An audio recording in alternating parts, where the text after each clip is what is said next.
Hello everybody and welcome to episode number 4 of the Let's Learn a Change of Seasons guitar series.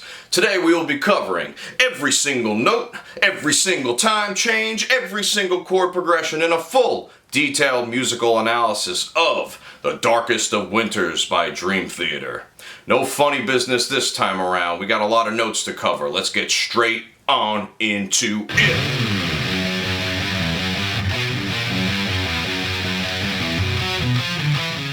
To me, The Darkest of Winters symbolizes the feeling of absence that the departure of keyboardist Kevin Moore left in the hearts of the band and every freedom-loving American.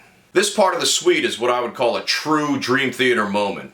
Lots of shifting time changes, shifting keys, and some of the most difficult passages that John Petrucci has ever given to us.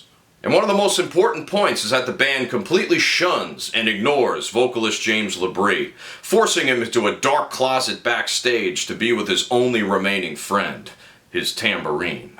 So yes, this is an instrumental bit which showcases each element of the composition, both as a solo and as a whole, and is famously included on the Instru Medley, which was first performed at the Live at Budokan show. What a great concert. It's also not a very long section either. It clocks in at below 3 minutes, which anybody who's a fan of the band Dream Theater understands that this is completely egregious and uncalled for on their part.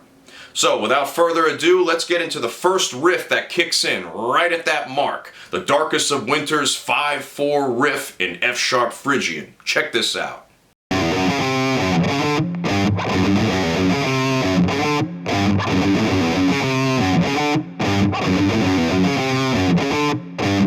Like I said before, this riff outlines an F-sharp Phrygian mode, going between the chords F-sharp and G, but there's a little more to it than that. Let's start off with the positions. We're starting off with the 2nd fret of the low E string, doing a hammer and then coming back into that note. Check this out. Just like that, alright, with the pointer finger. And then we're going to reach up to the 4th fret of the D and then come down to the 3rd. So that is, and you want to make sure you do that articulation. Hammer, pick, pick. And basically what we're doing is we're going to a power chord from the flat 7 to a tritone, but without playing the chord, of course. And then we come up to this. So we basically do the tritone, root, to the flat 6. So this basically creates a D over F sharp chord. So we're going between the power chord to the flat 5th, to the power chord again, to the flat 6. That's that Crazy Train chord. A lot of Crazy Train going on in this song, but it's not nearly as cool as the way Randy Rhoads did it. And then basically we go to the G. That's a true G chord, so that's the flat 2. So we have this, flat 5, flat 6, and then right on this one, we hit the G, and then clock it off with that. So it's basically a 2-chord song. Pretty easy, huh? Let's get on to the rhythm. The rhythm is comprised of highly syncopated 16th notes. The only 2 beats we're actually playing on are 1 and 2. The rest is off the count. So pay attention to this counting. Ready? So it's 1 E and a 2, E and E and a. One more time. 1 E and a 2, E and E and a. So the only 2 beats we're playing on are 1 and 2. Remember that. Nice and quick. 1 E and a 2, E and E and a. 1 E and a 2, E and E and a. After that riff plays 4 times, we head into a very similar idea that uses the same type of riff, but we ascend and we harmonize, creating some very cool sounds between the keyboards and the guitar. Check this out.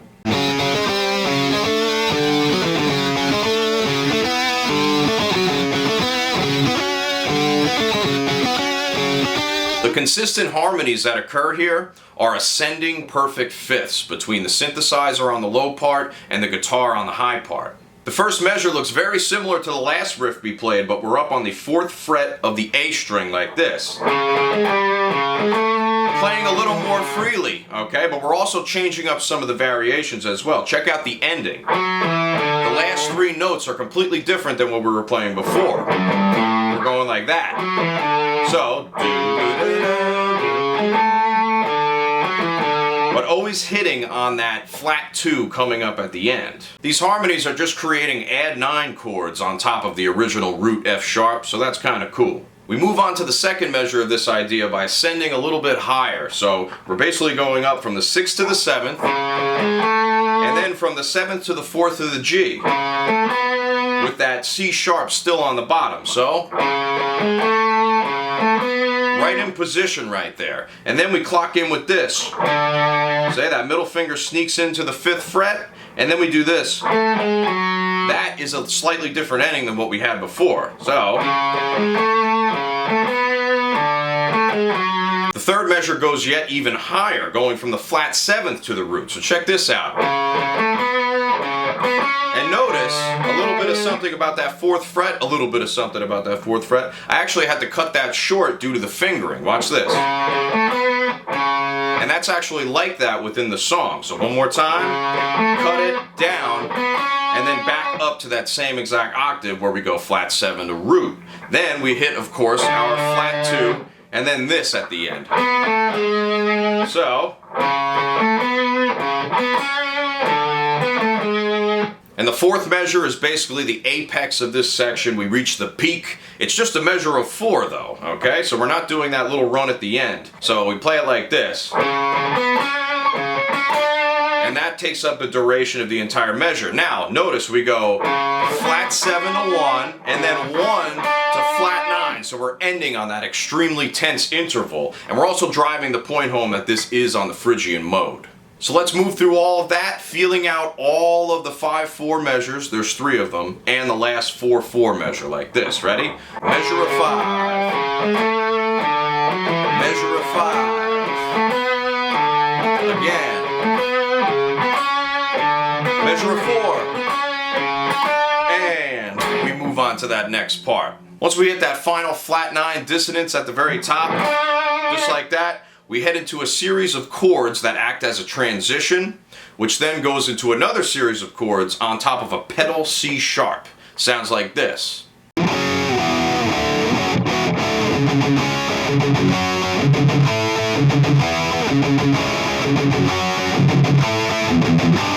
Let's start with those first 3 transition chords. It starts off on an F sharp add 9, which is basically stacked power chords. So we're stacking 2/5 on top of each other.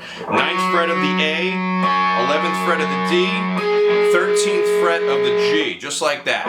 Creates that sound. And you basically just move it down 2 frets at a time. Now this is in a measure of 9/8, so we're going to count each one for 3 counts. 1, 2, 3, 1, 2, 3, 1, 2, 3. And that's the measure right there. One more time. 1, 2, 3, 1, 2, 3, 1, 2, 3. Rhythmically, we're playing around with a very clever usage of compound meter. That first one's in 9/8, and then this next part is in 6/8. We're playing regular quarter notes here, so we're going to be syncopated. Beats 1, 3, and 5. 1, 2, 3, 5. Just like that. 1, 2, 3, 4, 5. Okay? Bam, bam, bam. So with that 9/8 measure, it's going to be like this. 1, 2, 3, 4, 5, 6, 7, 8, 9. 1, 2, 3, 4, 5, 6. Boom. Another interesting thing about this is that although we are in compound meter, 9/8 and 6/8, count out the beats that correspond to each measure. For the 9/8, we have 3 beats, right? 1, 2, 3. For 6/8, we have 2. 1, 2. Now, what does that add up to? It adds up to 5. So just remember that we're keeping a continuity with the earlier riff that we were playing in, okay? So that's a 5/4 riff. This is technically a 5/4 riff, just using compound meter. That's why I said it was very clever.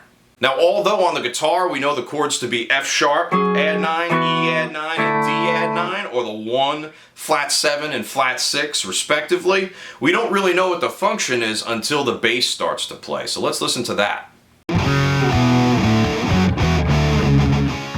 Those bass notes for the first 9/8 measure are C sharp, B, and A. For the 6/8 measure, it's F sharp, E, and D, down to the C sharp for the resolution. Now, what the C sharp, B, and A is doing, it's creating a second inversion version of the F sharp add 9 and the E and D as well. So, this is F sharp add 9 over C sharp, E add 9 over B, D add 9 over A, and then we reach root position for that measure of 6, which sounds exactly the same as what the guitar was doing. Now let's get into the next progression. These are all over a pedal tone C sharp except for the very last chord that we hit, but we'll get there. Starts on a regular C sharp minor chord at the 4th fret over here. Just like that, 4, 6, 6, 5, 4, just like that, and then boom, we head up to here. That's an F sharp power chord on top of a C sharp, so it's a second inversion 4 chord. Now, here's what we're doing. Barring the 4th there, then hitting 6, 7. And that's an F sharp 5 over C sharp. Pretty cool sound. Sounds a little bit like the Power Rangers. Then we have to shift positions, okay? We're gonna hit the same exact note, but on the 9th fret of the E string instead. So check that out. So see how it's the exact same note? 4th fret, 9th fret, 4th fret, 9th fret. I don't know why we're doing this. Actually, I do know why we're doing this. That's why you're watching this video. We're gonna hit an A power chord on top of that to create a second inversion A chord. Sounds like this. Alright, so this is actually an A major chord with a C sharp in the bass. That C sharp pedal tone is giving us a lot of interesting flavors here. This is the flat 6 chord in first inversion. Ready?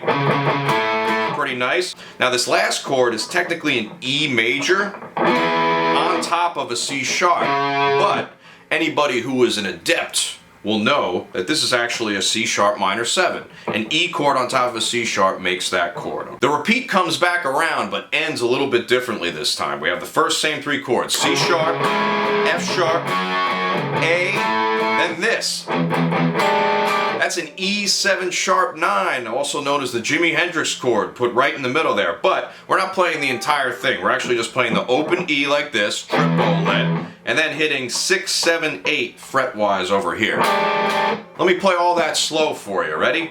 C sharp, F sharp, A, C minor 7, C sharp, F sharp, A, E7 sharp 9, boom.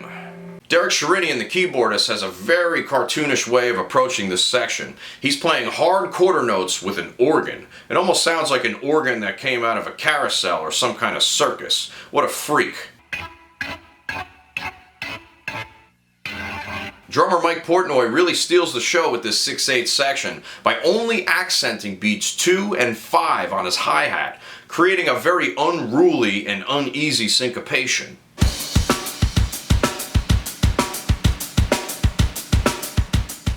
To me, this is a standout moment because ordinarily this would be a pretty lackluster rhythm. Everything's pretty basic except for the drum part, which is outlining beats 2 and 5. So that's kind of cool.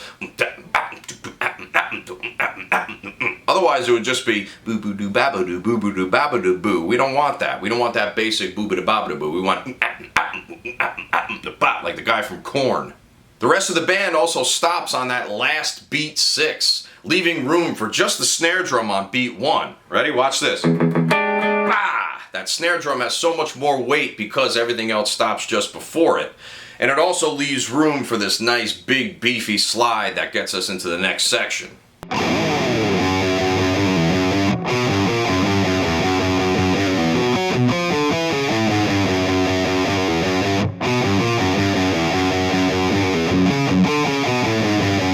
Although this section sounds completely different from the first riff we played in The Darkest of Winters, there is a common thread linking it together. It's still based around the same 2 chords, the F sharp and the G, making it an F sharp Phrygian once again.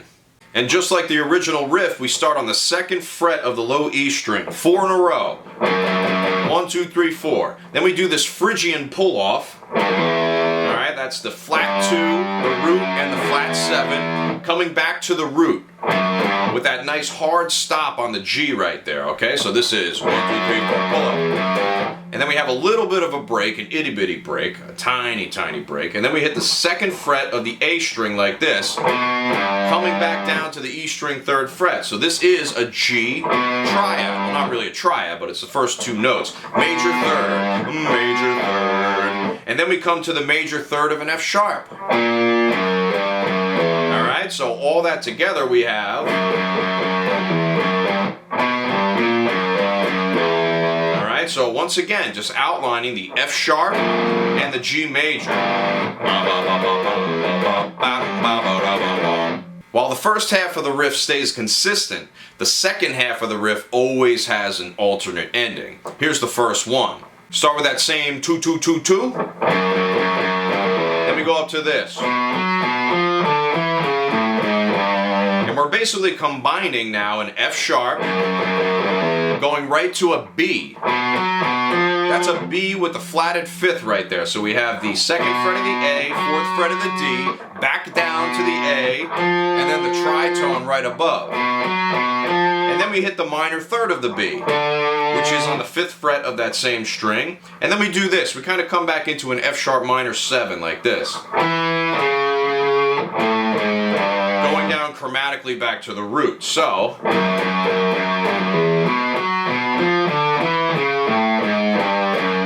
all alternate picking as well. The third ending is exactly the same as the first one, so we return right back home there. Then the fourth ending sounds like this. Ready? Starts off with that same toot toot toot toot. Then we come into the second fret again, but we play something like this. Hold on a sec. Did you notice something about that? Let's change up the rhythm a little bit. It's Crazy Train, and I just said toot toot toot toot. That gave completion to what I was saying here. Look at this, Crazy Train. We all know Crazy Train, and we love it. We love Crazy Train, even if we play it horribly like this. Anyway, I'm gonna stop spazzing out. I don't know why we're playing Crazy Train in the middle of a Dream Theater song, but so it goes. Let's get back into it a little bit. We're on that second fret, and we just go 2, 4, 2, alternating between the E and the A, coming right into the fifth fret, which is the flat 6 of that chord, coming right down this scale. So, right into an E to transition out of that. It's sort of like that less cool version of Crazy Train that we saw in part 2, Innocence, this part. Right? It's a little less cool, I will admit. You might have a differing opinion, but I don't think it's as cool as Randy Rhoads playing it. I'm going to keep saying that over and over again. But let's play the entire thing slow for you. Ready? All of those endings. F sharp and G chords, second ending. B minor blues with the chromatic. Same thing. Then here, less cool, Crazy Train. The harmony is made a little more interesting by John Myung's bass part, which plays slightly different notes with the guitar, creating an added crunch. Let me see if you can hear it.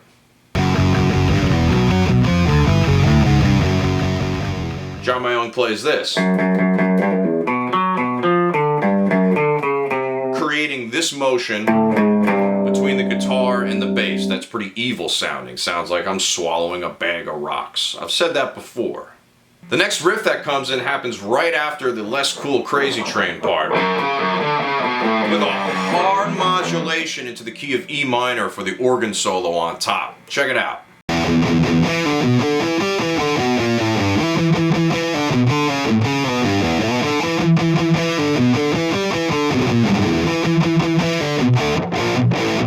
That F sharp is modulated hard into the key of E minor, or even better yet, E Dorian with some blues elements to reflect our seasonal depression during this winter time. We start off on the open E string with 4 chugs, with the first one not being muted and the next 3 being muted. Then we have a pull off from the 7th to the 5th fret, just like this. That's the 1 to the flat 7. So we add the 7th fret on the E string right here with a nice mute, and then we come back up. Then we hit the 5th fret of the D string right here. That's a G, that's the minor third. So far we're just outlining E minor 7. And you want to mute some of the notes in between, not all of them. So just pay attention to the tab if you want to look for the mutes. So once again. And then we end off with this chromatic blues part, 7, 6, 5, 3. Alright, so all in total. So straight up E minor blues so far. Let's check out the second phrase of this section. Now instead of being on the low E string, the open E, we're now on the 7th fret of the A, starting it here. So we're going to go like this. Just 4 like that. The first one muted, the other 3 not. Then we do a pull off, just like we did before, but now we have to do a series of slides from 5-4 to 5, and then 4-2 to 3. And then a little pull off onto the open note. So then we finish with a slide like this. That's a little 16th note added in there. So that adds in a C sharp right here. Okay, so that's the Dorian mode that I was talking about. The C sharp is the natural sixth of the E minor scale. This line also heavily reminds me of the post-solo section in Pantera's Cowboy from Hell. It's a very similar idea, but at a different tempo. Listen up.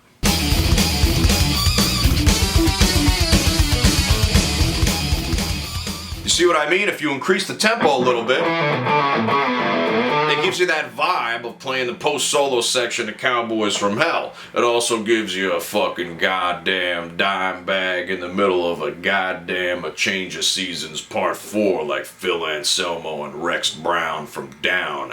Add Vinnie Paul in there too.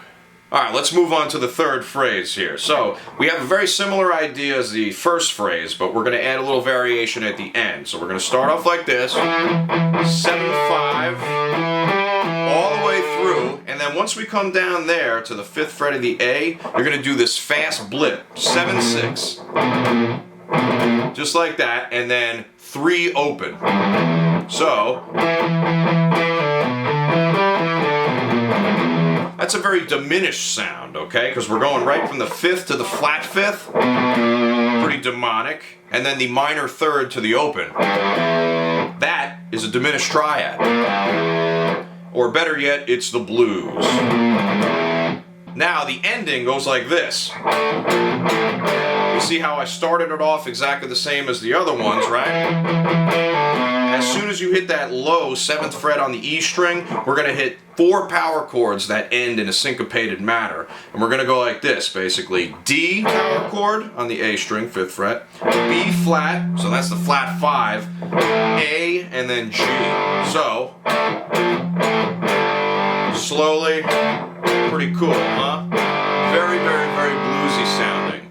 And that actually resolves down a half step to get us back into the F sharp Phrygian riff. So that's pretty cool. Check that out. Perfect way to get from one key to another without skipping a beat. After that organ solo, we come back into the F sharp Phrygian riff that we played before, so it's kind of like an A-B section going on here. And we also have 2 distinct feels, starting off with the original drawn-out halftime feel, and a double time feel to kind of break up the monotony. We also have 2 unique phrases that make up this bit, which gets us into the guitar solo eventually. The first 2 phrases of this section are exactly the same as what we saw before, so I'll play that real quick. All the same. B minor blues with the Chromatics, and then we come into this.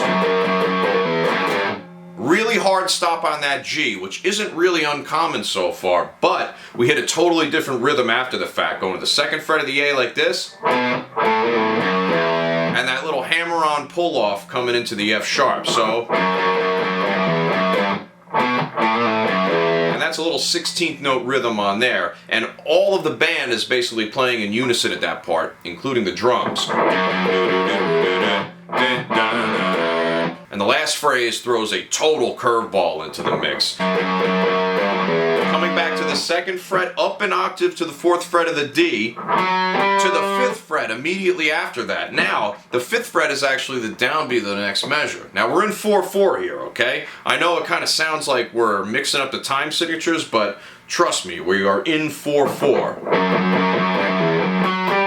And we come in on that downbeat on the 5th fret there, which is the G, the flatted 2nd. So a very tense note to have on a downbeat. Then we come all the way down to here. So we're going to use our pointer and our middle for this next note, 5/6.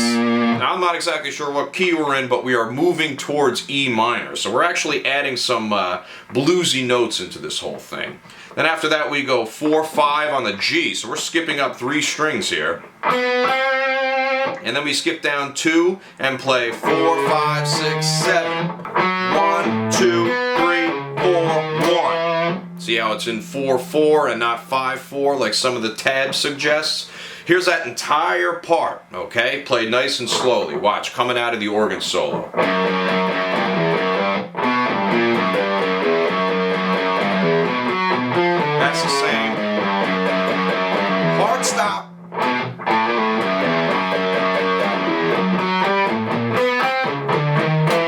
sure you watch that articulation too. There's some palm mutes thrown into the mix. And that last 7th fret E is the downbeat to the Darkest of Winter's guitar solo, which has some pretty interesting rhythmic flair going on. Like I said, that 7th fret is beat 1, but the guitar solo doesn't start until another beat. Very curious. Let's take a listen.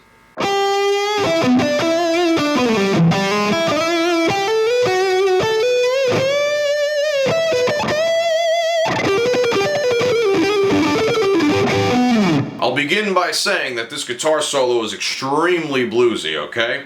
And it starts off at the 8th fret of the B string, and it sounds like this. We'll stop it right there. So once again, we're on the 8th fret of the B, a slight bend. It's almost as if you're going up to that G sharp. We're bending that minor 3rd into the G sharp. Remember, blues can have a minor and a major 3rd. Sounds cool, right? We come down to the root note, down to the 5th, and I mean the 5th as the chord, not the 5th fret. That's on the 9th fret of each of those strings. So that's actually an E minor arpeggio with that little bend on top. Then we go like this. That 7th fret, 9th fret, or flat 7 to the root. Ready? Watch this. E minor 7 arpeggio, basically. Then we come right after that with the 7th on the G. A really fast slide from 9 to 7 on D. Down to the 5th fret, and then right to the 7th fret of the A string for the root note. So, all in all, nice and quick. The important thing to note is that this guitar solo actually starts on beat 2. So that riff from before starts on 1, and then this comes in afterward. 1, 2. This actually makes the snare drum seem like it's hitting on different accents. It almost makes it seem like the snare is on beat 2 and 4, doing like a little boom, da, boom, da. But in reality, it's the opposite way around. Because of that strong solo start and the ping-ponging effect between the snare drum and that lead guitar, it makes it seem a little bit different. Some rhythmic trickery here. Let's listen to that real quick.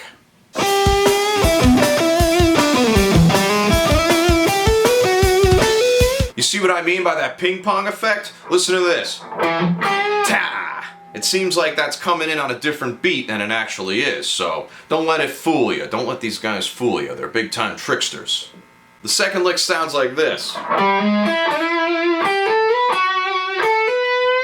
Now it starts off very similarly to the first lick that we heard. Remember when I said that that bend, that half step, goes from G to G sharp? Well, we're hammering now from G to G sharp down here. Alright, so that 5-6 is G to G sharp, or the minor 3rd and the major 3rd. We then come up to the 5th fret of the B string, which is the root note, and then slide from 7 to 9 using the ring finger, also hitting the root note, but this time on the G string.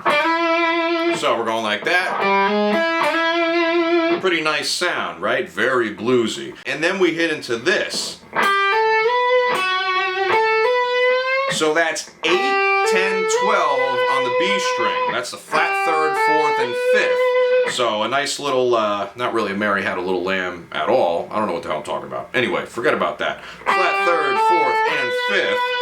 Coming right over here, hitting the 11th fret on that downbeat. Now the 11th fret is actually the 9th of this entire section. So F sharp, a hard 9 on that. And then we're going to the 10th and then gradually bending that 12th fret a half step. So that's a very interesting bend. That half step creates a C natural. That is a flatted 6 interval in lieu of the C sharp that we saw on the rhythm guitar, right? Remember this? Imagine if that sounded like this. That's a lot more tense sounding, a lot more sad sounding. So this causes a great deal of distress, causing our winter to darken even more, that C natural flat 6. We continue the atypical bend motif by going to the 13th fret of the B string, okay? So this is right off of that half step. We're basically coming right on the note we were bending into, except we're hitting that strong. But a full bend on the 13 of the B like this. Alright, so that sounds pretty cool. That's the flat 6 being bent up to the flat 7. And as we know, the flat 7 is a very bluesy note. We then hit the 12th fret of the high E string, going to the 12th fret of the B string. back to the 15th fret. Actually, not back to it. We're actually just playing it as a normal note, not bent. That's also the flat 7. And then we bend a full. Just like that. So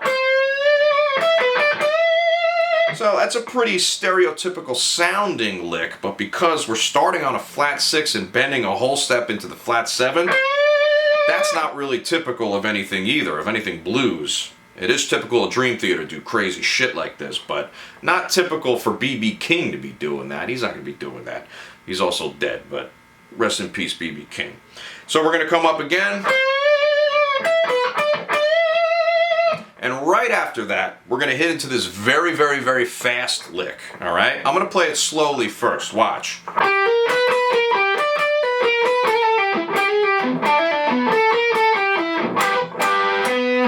So there's a lot going on in there, so let's unpack that. We start by hammering from the 12th to the 15th fret on the G string. That creates a very bluesy motion already, almost a diminished motion. That's a G to a B flat, which is the flatted 3rd and the flatted 5th of the E minor chord. That's what it sounds like in context. Wow. So, then we're going to double up. You want to alternate pick that on the 12th fret of the B string. So we're going G, B, flat, B, B. G, flat, B, B. Alright? So, you want to make sure you get that speed. Then we do a pull off from 15 to 12.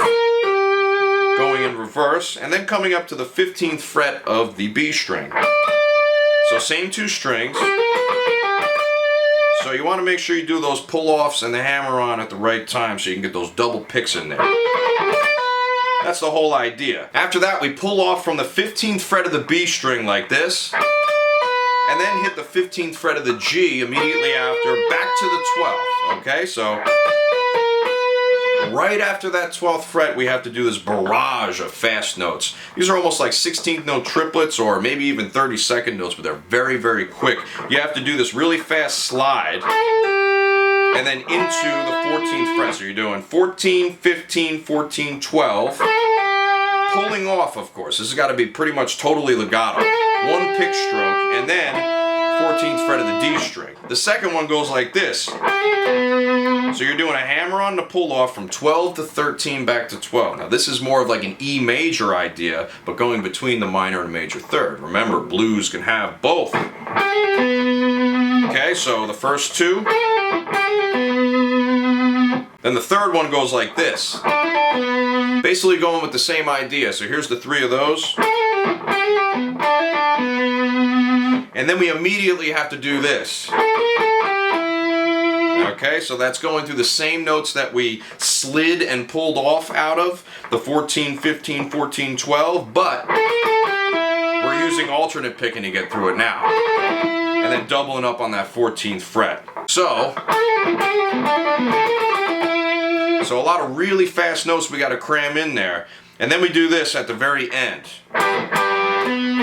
So that is a 12th fret double stop on the G and the B. Sounds like a big old train coming in, the crazy train coming in, doot doot, toot toot toot toot real hard, but this time it's just 2 toots out of the train. And then we slide out of the 14th fret of the A string, which comes into the next part. We're not going to get there yet. Let me talk about where this has to land. This whole fast part, you actually have to pick up into the 12th fret of the B string. So that double B is the downbeat. And then you can start ripping through the rest of it and the rhythm will be correct. So I'm going to play this and say down on the downbeat. Ready? Down. And then rip. If you do that, that's a fail-safe method to get through that, no problem. Let me play through the entire solo real slow for you one time. Ready?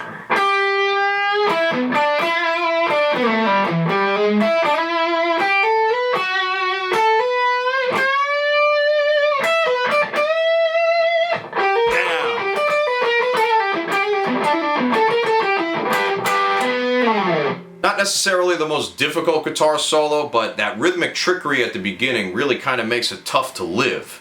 It severely reduces your serotonin levels, making nothing exist but darkness and winter. So light, spring, autumn, summer, what the hell is that? Out of the guitar solo, we hit a completely different section here with a quite manic John Petrucci with a very subdued John Myung. Check this out.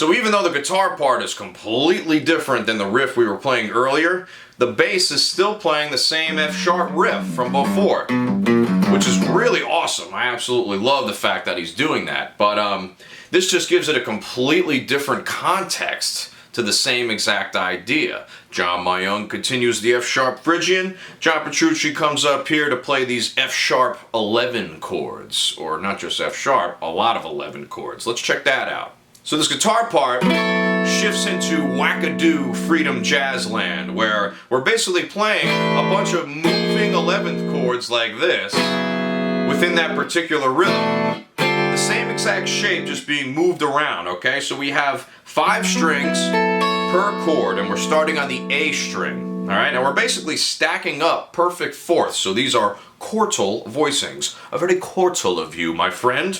Now, we're gonna do this, ready? We have the F sharp, 9th fret of the A, then we're going up. B, E, A, and C sharp. Now that's an 11th chord. We have the root, 4th, or the 11th, flat 7th, flatted 3rd, and the perfect 5th on top, adding a very, very, very colorful and of course a jazzy fusion chord. We then move down a whole step to play an E minor 11th chord. Up a half step to an F minor 11th chord. Okay, so we're getting a little weird. And then we come down to the 4th fret for a C sharp minor 11th chord, 2nd fret for a B minor 11th, and then 5th fret for a D minor 11th, which is also very strange. All of these are incredibly strange because, hey, it's just a bunch of 11th chords moving around in a random fashion. It's not totally random though, all right? It actually does follow the bass line pretty well. The first one, the bass is playing on the F sharp, and then once it hits the next G, it changes to the E. Now, if we play an E minor 11th on top of a G, we get a really, really, really awesome chord. And guess what it is? You want to take a wild guess? That's right. It's a G6-9. Yes. Okay, if we have an E minor 11th on top of a G, we get a 6-9. It's unbelievable. So we have the E, which is the 6th, the A, which is the 9th. Okay, that's 6-9 right there out of the gate. We just started. D is the perfect 5th. G is the G, that's the root. And then B is the major 3rd. But yeah, G6-9. Now the craziness continues as we move a half step above that to play this. Now I know I referred to this as F earlier on, but I'm actually going to refer to it now as E sharp. Let's hear the difference. F and E sharp. But here's the thing, there is a clear difference. Don't even argue with me about this. Don't argue with me about this at a bar, at a table. You know who you are that used to argue with me, okay? Anyway, I'm not going to mention your name. I'm not going to mention your name, but you know who you are. Okay, so E sharp minor 11. Now, that's not even the whole story because the context is still F sharp. We've come back to F sharp. So if we have a E sharp, that's the major 7. We then have an A sharp, that's the major 3rd. Okay, so that's 7, 3. And then we have this, D sharp, that's the 13th. Then we have ourselves a G sharp, that's the 9. And the top is the sharp 11th. All right, so we basically have an F sharp 13 or major 13 sharp 11th. That's what it sounds like with the F sharp on the bottom. Very cool sound, right? So in total, we have those 3 chords. You also want to make sure you're muting it right before you hit the next one. Coming down to the C sharp minor 11th, we're basically just creating a F sharp 11th with this, minus the 3rd. All right, so we have here the boom, the 5th, the root, the 11th, the flat 7th, and the 9th. So pretty much everything but the 3rd involved. And that gives it a great feeling of ambiguity. Okay, we're not entirely sure how to feel about this on top of an F sharp, but that's totally cool. I don't know how I feel about these chords in general, to be honest with you. The B minor 11th kind of stands on its own. All right, we're not really outlining a G during this. We're kind of moving around some crazy notes. Remember those crunchy tones that John Myung was playing earlier? All those tones, that happens underneath the B minor. But the second time around, we hit this D minor 11th, and John Myung also hits a D on the bottom. He changes up the rhythm for just that particular part. Check this out real quick. That's pretty wild, huh? This entire section takes that original F-sharp Phrygian idea, it takes it from sounding like something that belongs in a metal track, a heavy metal song, and puts it into the context of something that maybe the Mahavishnu orchestra would have concocted. This is made even further evident by the distorted guitar that comes in on top of that. Alright, so this is overdubbed. It follows the same type of chord structure, but we're using intervals of fourths from the D string up, and then on the high E string a fifth. And we play just like that. And you want to make sure you're muting at the right spots. So most of the time I'm muting on the way up like this. And then once I come down, I unmute a little bit. So, and then the same deal. So once I hit that peak, that's where the unmuting starts. And that continues to remain consistent through that entire part. Now throughout this entire video I have not been able to make any wisecracks about Derek Sherinian being a video game connoisseur. Video game Sherinian. I haven't gotten to say that yet until he reaches this jazzy part. So this is played on top of and along with those jazzy chords and arpeggios that Petrucci is playing. Check this out.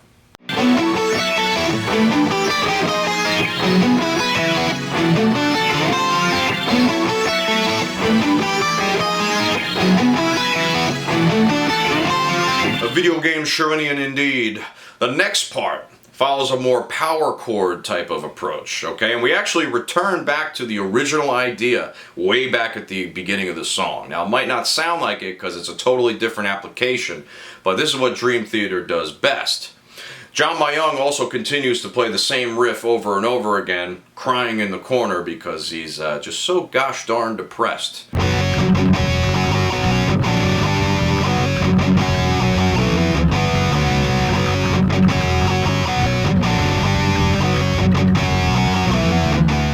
As John Myung cries in the corner, rusting his bass strings with his tears, John Petrucci plays this. You bar 4 and 4 on the D and the G string and start doing this. Ready? So that's pretty easy, right? You're just creating a power chord out of that bar. So you're starting with this, and then palm muting, then doing it again, doing that crazy train stretch. You see what I mean? This is almost like the first riff. Look. See how it goes to both of those same exact shapes? The second part basically does the exact same thing. You just go second fret into the hammer, and then we go right back into here, but you're gonna have to bar it with a different finger because you have the pointer finger down here. So once again, whole thing.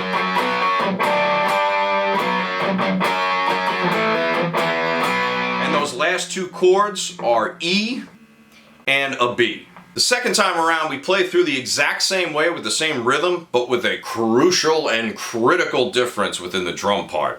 Let's see if you can spot it.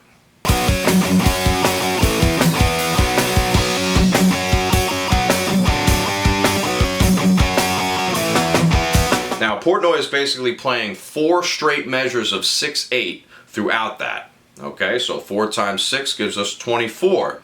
And then he returns to the final measure of 4/4, which is 8 notes adding up to 32. It's all magic, man. It's all numbers, numerology. Look into it. This completely turns the rhythm on its head, turning John Petrucci's part into a wildly complex idea. So Petrucci and Portnoy are both starting at the same time on 1. But by the time the second one rolls around, Portnoy is on beat 5. So that's basically what we're doing. We're playing on 1 here, right? And then this is on beat 5. That's the feeling that we get. So that's why it sounds absolutely insane and completely crazy. But at the end of the day, it lines up because the math lines up, the numerology, the numbers, boom, bam, bing, bam. 4 measures of 6/8 and a measure of 4/4 on Portnoy's end. And we just have to try and feel that out as best as we can while we just playing 4/4 the entire time. The next portion of the song goes along with a similar idea, but this time it appears as if John Myung decided to take some vitamin B12 and actually join us for once. A kumbaya moment indeed. Let's listen.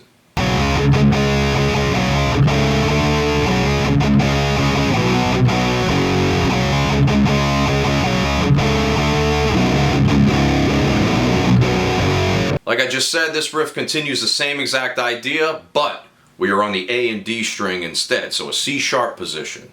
So we have all the same chord functions as before. We got that perfect fourth going to a fifth. And then we have this. That flat six again going right to the perfect fifth, a half step up. That's kind of a cool way to get us gradually into that chord, right? I think I mentioned that earlier. So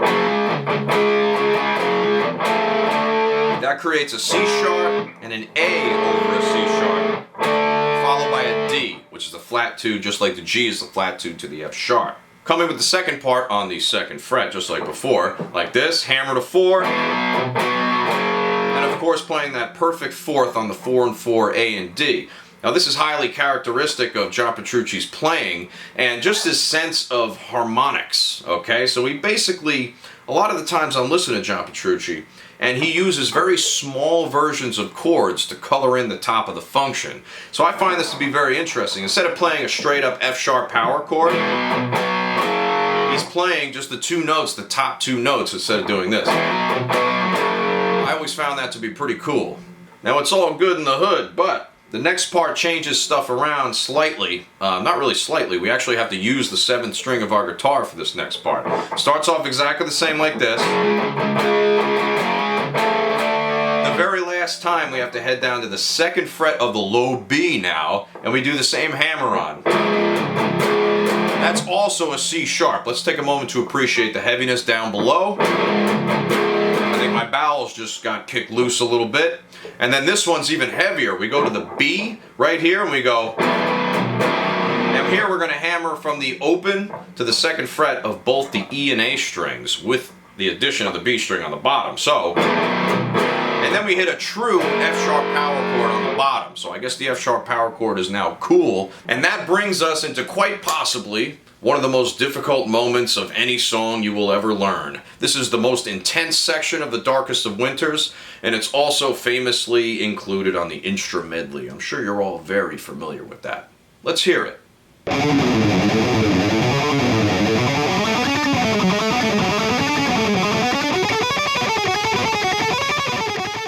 Alright, so let's start off with the guitar part. Obviously, this is a guitar tutorial. We have to go over the guitar part. But hint, hint, not everybody is playing the same thing during this section. But here's what Petrucci is starting off with. We have to do this. 4, 5, 4, 2, 5, 4, 2, 4. And then we come up to the 2nd fret, but then we got to come back down again.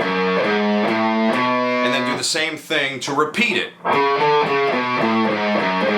And then once we start rising up, we have to shift positions like this. Alright, so that's the notes F sharp, G sharp, and A, or 4th fret, 6th fret, 7th fret, the same as these three on the bottom. So always remember that. We're just doing the same thing, just up an octave. So.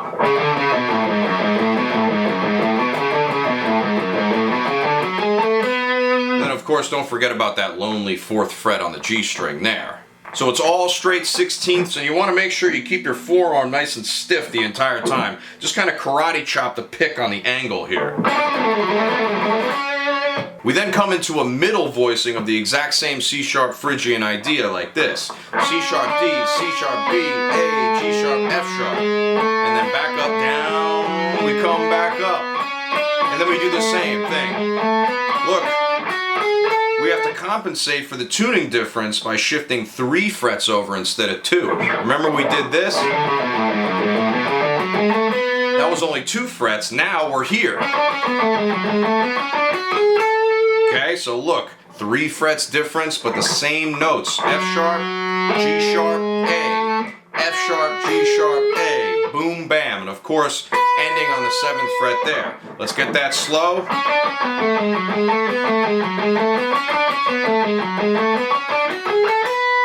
Pretty cool. We then cap this off with a high octave version of the exact same thing. All the same notes, but now we're on the 9th fret of the high E string. So check this out. 9, 10, 9, 7, 10, 9, 7, boom, boom. Now here we have to repeat that same thing twice. Because that's basically the ending of this portion of the program before we hit the chromatic bit, but let's hear that one more time. Ready?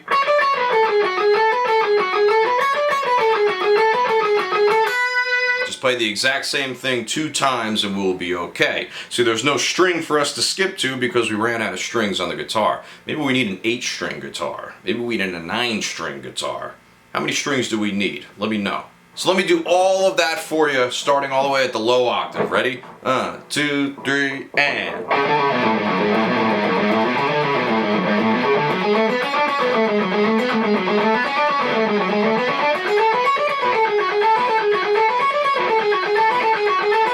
And there you go, that's the entire thing slowly. Let's do it at breakneck speed.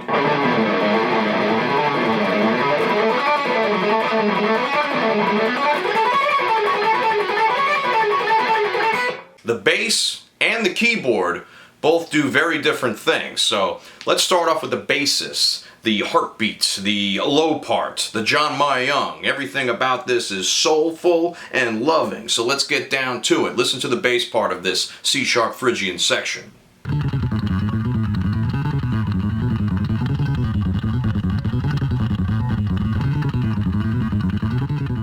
John Myung stays on the exact same octave the entire time, solidifying his style seen thus far. Let's see what Derek does.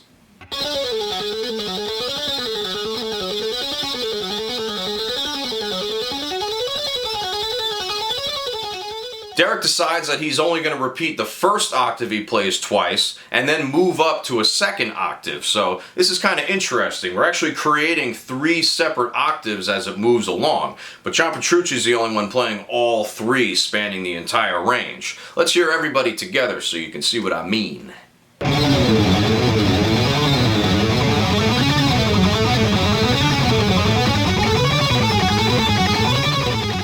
Coming immediately out of all of that with absolutely no break at all, we continue the final portion of these 16th notes with this Chromatix section. Check it out. Let's go over the positions first before we get into what's actually happening here. So we're doing chromatic, ascending chromatic position starting at the 9th fret, so that's where we left off here. And then we go 9, 10, 11, 12 on the E string. And then we hop up a fret and we go down 2 strings. So 10, 11, 12, 13. Okay, one after the other. And then we go to the 10th fret of the B. Down to the 11th fret of the D. Back up to the 10th of the G. 12th of the A. So we actually go 2 frets that time, and then 11, 12, 13, 14 on the D again, and then here. Look at that, that's the low E on an F. Now believe it or not, there is a rhyme and reason to this. These are not just random chromatic notes. If you look at the starting point of each of these notes, right, we have C sharp, F, which I'm going to call E sharp. I'm going to drive y'all crazy here. And then this, I'm going to drive even crazier. This is not going to be an A anymore. You know what it's going to be? It's going to be a G double sharp. You want to know why? Because we're creating a C sharp augmented chord out of this. These are all notes in a C sharp augmented chord, alright? And we know we can't have an F in a C sharp chord. It doesn't exist. That would be a type of 4th, not a 3rd, you funny animal. Now here, look at this. I'm going to do that again. Augmented. The only thing we're doing is we're adding the chromatics ahead of it. Right? So that's the whole idea here. That's the rhyme and reason. Now, just like with the previous bit, we have some cool harmonization going on between the bass and the keyboards and the guitars. Let's hear the bass first. Just like the guitar, we're basically outlining a C sharp augmented chord, but this time we're playing a slightly different pattern. So the bass is going more like this. So that's pretty tough to play actually, because you have to come back to the top as soon as you're done. But we're still outlining notes of the C sharp augmented chord. So against John Petrucci's C sharp, this is basically an octave down. That's starting at the same note, C sharp. But then John Myung decides to just go 1 string down for the G double sharp. This actually harmonizes with John Petrucci's E sharp on top. So we have this going on. Okay, moving down 1 more, John Petrucci goes up to play a G double sharp, but then John Myung has an E sharp on the bottom. That sounds beautiful, doesn't it? Nice major 3rd. Okay, we continue on, John Myung goes down to the, this would be the C sharp, of course, and we're back to an octave again. Alright, so all the same stuff. So let's check that again, like this. Pretty cool skipping around if you ask me. Using basically just minor sixth intervals or major third intervals, which when you take them in reverse, they're basically the same exact thing, just flipped over. Alright, so that clears up most of it, but we can't forget about Derek Sherinian's keyboard. All Derek is doing is taking John Petrucci's part and moving it up a major third, but doing the exact same motion, so his part is not nearly as exciting as John Myung's part. John Myung has actually become very active in this. I don't think he's just depressed anymore. I think he sees the sun over in the horizon. He's getting some light injected into him. Let's hear all three of those parts played together so you can get an idea for this crazy cacophony of harmony. Right out of that chromatic hellstorm, we hit back into the C sharp riff, but this time we're using 16th notes over measures of 3/4. Check this out.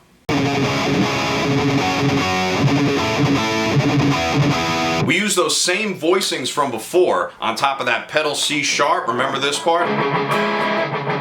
But we're doing this. And it only goes through one time. So check this out. We have a regular old C sharp minor here, 1 E and a 2 and a 3. Then going to the F sharp 5 over the C sharp, 1 E and a 2 and a 3. And then we switch positions to the 9th fret just like we did before. Same note, C sharp, boom, boom. And then we have an A on top of that. So this is an A over a C sharp. And then we go to this same, but this time it's just a perfect 4th interval above the C sharp. So it's not quite a full E major chord, but we're still going to call this C sharp minor 7. Let's do that slow. 1 E and a 2 and a 3, 1 E and a 2 and a 3. 1 E and a 2 and a 3, 1 E and a 2 and a 3. John Myung doesn't make our lives any easier with this analysis because, believe it or not, he is playing a different set of root notes than what we are doing, okay? He's moving around, we're staying on the C sharp the entire time. Check out what he's doing. Now that's only 4 chords for this section. I didn't realize we were analyzing a Ramones tune. But anyway, following that, John Myung makes things a little more complicated by playing another 3 chords for this little bass feature, which also features Mike Portnoy on the drums. Check this out. So we're moving from C sharp minor right into E minor for this bass part. And we're actually playing a parallel minor, believe it or not, because the relative major of C sharp minor is E major. And this is in the key of E minor. We're basically just moving down E, D, E, C, add 9. The next portion is just a power chord transition. We're coming into a C sharp to a B, to an F sharp, to an A, to an E, to a G. So the thing that's interesting about this, other than the fact that they're power chords, which doesn't make them interesting at all, is that we're actually mixing together 2 different scales. Look, here we have C sharp minor, with the 1, the flat 7, the 4 to the flat 6, and then we're dipping into the key of E minor, with the root and the G. Alright, so that's pretty interesting. C sharp, B, F sharp, A, E, G. Okay, so that's pretty simple, but this next part is far from simple, so get ready to strap into your strap-on and get ready to get fucked. Damn, well that's a doozy if I've ever heard one. Let's get into the positions. We're doing a series of 6 consecutive diminished chords, okay, that some of them don't really relate to each other at all, and they're all just on the same frets. But we have to stretch from the 12th fret with the pointer, the 15th fret with the middle finger, and the 18th fret with the pinky, okay? So that's the first one. This is all alternate pick, by the way. 3 notes per string. Then we just move to the next string, A, alright? So this is an A diminished. Do the same thing, we go up to D. Keep on moving up until we hit the peak. All right, so on that E one, the E diminished up at the top, we have to come back down that shape and then skip a string and then come up back to the E again. So we're basically ignoring the B string as we come back down. So, and of course we add the final, the beat at the very end. So that's pretty quintessential prog rock there to have a little bit bop do da do da be da. Now ordinarily I'd consider diminished chords to be leading tones, but these don't seem to lead us to anywhere except for more diminished chords. So these are obviously not leading tones, but we are just using the diminished chord as a coloring palette just to make it sound like a change of seasons, right? So here we're dealing with an E diminished. Alright, so that one matches well with our G diminished. Okay, so that all checks out. That checks out perfectly because when we stack a G diminished on top of an E, we get an E fully diminished 7 like this. Alright, so it's all part of the same exact chord. The D diminished and the B diminished also line up and create the same exact motion. So that's all the same diminished chords, stacked minor thirds, all right? So the E and the G, all the same, and D and B. All right, let's try that. Pretty cool. Very, very, very cool, actually. Now the A diminished chord is the only one that has nothing to do with what's going on here. But I think it's pretty obvious what the pattern is. Just go up this diminished shape, one string at a time, and just blast through it with your alternate picking. Now, as if that's not crazy enough, John Petrucci decided to harmonize himself a minor third higher. Check this out. Oof, that's insane, insane, insane in the membrane. Now we got to go down here. We start on the 15th fret now, so we're a minor third higher, so even further diminishing our diminished chords. We're going 15, 18, 21 on each string until we get all the way up, skip, and then we have to skip all the way up to the highest note on the guitar. So, ready again? Hot damn, that's a doozy. That last little beat comes right into something that's a little more consonant. It has some pretty cool harmonies going between the three members of the band. And by the three members of the band, I mean guitar, bass, and keyboards, the melodic people. James LaBrie is still stuck in the closet with his weird tambourine.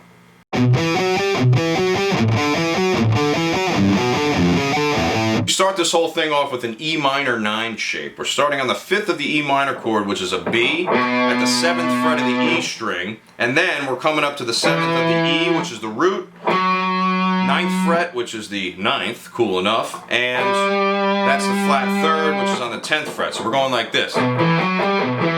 So you're palm muting the B on the bottom, and then unmuting the rest of it.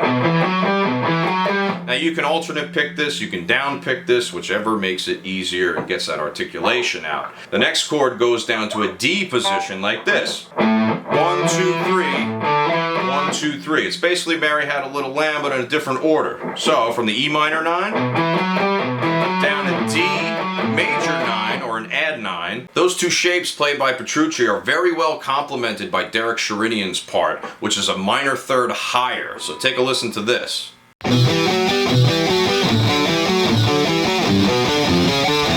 And we end this whole section with a very, very, very wacky shape. It comes across as a normal G major triad like this. You just have to alternate through that. So that's root, 3rd, 5th. Doesn't get any easier than that. 3rd fret, 2nd fret, 5th. Remember that because it won't last long. We go immediately to an F natural. And then a 4th fret, which is a C sharp, 5th fret, which is a D, and then this. Now that's a little bit crazy, huh? But let's take a look at what's actually happening there. We have a G major triad, which is root, 3rd, 5th. We hit the F natural on the bottom, which is a flatted 7th, okay? So a dominant 7th, and we can say that we're inverting it. And then we hit a C sharp to a D. That's the sharp 4 to the 5th. So we can say that this is a G Lydian dominant sound. Now, Lydian dominant scale is basically just G major with a flatted 7th, but we sharp the 4th. So we have G, A, B, C sharp, D, Okay, so far so good, but this next part is Derek Sherinian's keyboard feature, all right, which also includes Mike Portnoy. Mike Portnoy invades everybody's features here, all right? So if you remember, John Myung, his feature had Mike Portnoy. John Petrucci, his Diminished thing, that had Portnoy playing the exact same rhythms. Here we have the most complex of them all, and I'm just going to play it for you, and I'll meet you on the other side.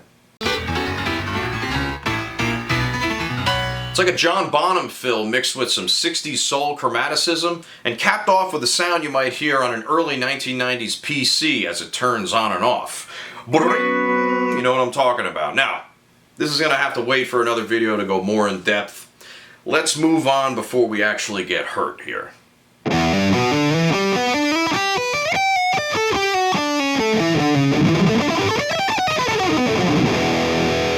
Ouch! Ow! Ow! Ow! That one really hurt! It hurt! It hurt! Guys, did you really have to end this with one of the most technically difficult sequences I've ever tried to learn in my entire life? I guess you did. So let's get into the very first part of this last part. So it's basically just a giant E minor 7th arpeggio moving diagonally up the fretboard. So that's kind of cool. It's just an E, a G, which is the flat 3rd, B, which is the 5th, a flat 7th, which is a D, and then repeat. E, G, B, D, E, G, B, D. Alright, once again, E, G, B, D, E, G, B, D, E, G, B, D. Once you learn it like that, it's not too hard. We're also continuing the idea of doing 3 octaves of the same idea, just like with that C-sharp Phrygian. That's 3 octaves, right? Here we're going 3 octaves. Boom. In a measure of 3/4 this time, though, because this is like this: 1 and 2 and 3 and 1 and 2 and 3 and. The second half of this lick hits a couple of descending sus4 chords, namely D sus4 and A sus4, like this. We're sliding from the 10th fret up to the 15th, like this, and then going like this: 14th, 15th, 14th, and then 12, 11 down there. So make sure you follow that exact articulation as well. Pull off, pull, slide. And you're doing that D sus4 resolution in 2 octaves. Immediately after that, we go to an A sus4 resolution, which is down here. 12th fret to 11th on the D string, 12, 12 going down those 2 strings, and then 10, 9 sliding into there. That low note is a C sharp. That's the major 3rd coming from the 4th. Watch again. So let me start it up from the high D sus4. You almost want to get a little nice short note in the middle there. So here's the whole ascending and descending part.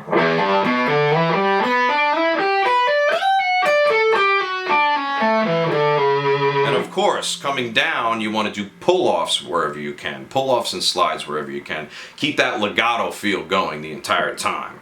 Last but certainly not least, we hit probably the most difficult section of this entire part 4. And of course, we got to save the best for last here. We continue this 3 octave shape thing, okay? So this 3 octave idea going like this: 10, 12, 10, 12, 12, 14, 12, 14, 15, 17, 15, 17. That's the same thing played in 3 octaves, all alternate picking like this. Alright? You want to make sure you get that exact articulation, otherwise you're never going to get through that in time. So once again, stiffen up on the forearm and almost just karate chop it. And you'll have no problem doing that. Now, I'm going to call this a D sus, because we have the D sus2 right here, and then we have the sus4 right here. So this is basically 1, 2, sus2, 4, sus4, 5. 1, 2, 4, 5. 1, 2, 4, 5, 1, 2, 4, 5. Okay? 3 octaves once again.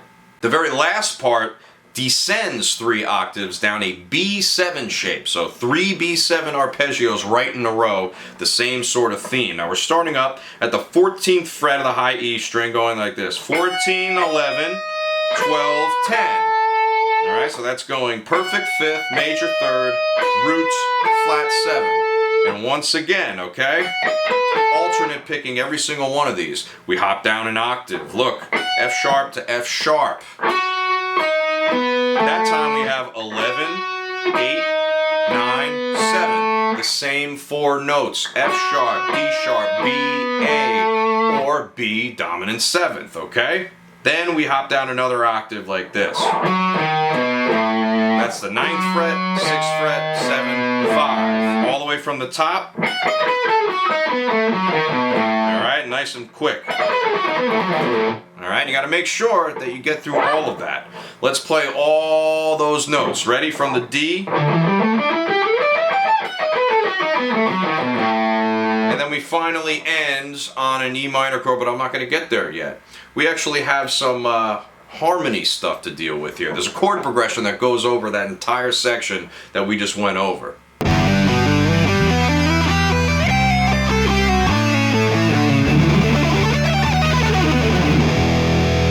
Alright, now let me play those as just chords. Ready? 1, 2, 3, 1, 2, 3, 1, 2, 3, 1, 2, 3, 1, 2, 3, 1, 2, 3.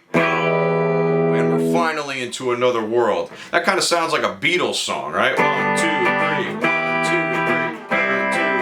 That would be pretty silly if they played it like this, huh? Those damn mop tops. Anyway, thank you everyone. Why don't I do that? Thank you everybody for coming along here on this journey through the darkest of winters. This has been a very, very, very difficult journey. Even though we're less than 3 minutes in length, I feel like we covered like 20 minutes of masterful music here, just condensed, right? We're just at like a 10x in terms of what is condensed here. So I thank you so much for watching the video. Hopefully you enjoyed every moment, every single note, every single time change. You get the idea. If you want to further support the channel, go to www.subscribestar.com/RomanOva Music. There you can pledge any amount of money you want per month. You can do $1. You can do $5. $20 will unlock the RomanOva Guitar Gym video series, which you'll have access to every single one of the ones I've done up until this point, and I will keep on adding more as time goes on. So you're going to have a whole entire library of licks and exercises and things that are just going to generally make you a better guitarist in the long run, okay?